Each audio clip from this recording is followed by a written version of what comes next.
یه چیزی میخوام بگم همه کیف کنن. دیدید تو ادبیات ما وقتی می‌نوشتیم عاشق و معشوق، میگفتن هر جا عاشقه بنویسید بنده خدا، هر جا معشوق بنویسید خدا. اساتید میگن اینطور نیست.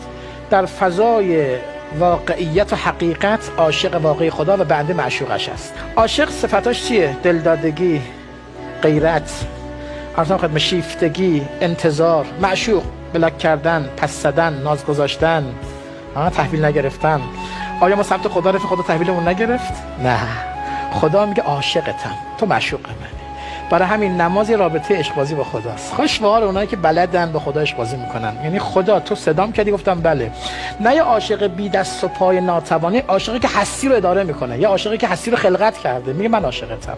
بعد عاشق غیور، غیرتیه. ببینه کسی معشوقش با کسی دیگه ناراحت میشه، بگو خدا اگه بچه‌مو دوست دارم به عشق تو دوست دارم چون تو دادی دوستش دارم. اگه همسرمو دوست دارم چون تو دادی دوستش دارم، وگرنه به خودی خود اینا دوست داشتنی نیستن که. چقدر قشنگ شد. این همون چیزی که بعضی وقتا ما یادمون میره. خوش به حال اونایی که بلدن با خدا عشق ورزی بکنن. یک عاشق واقعیه.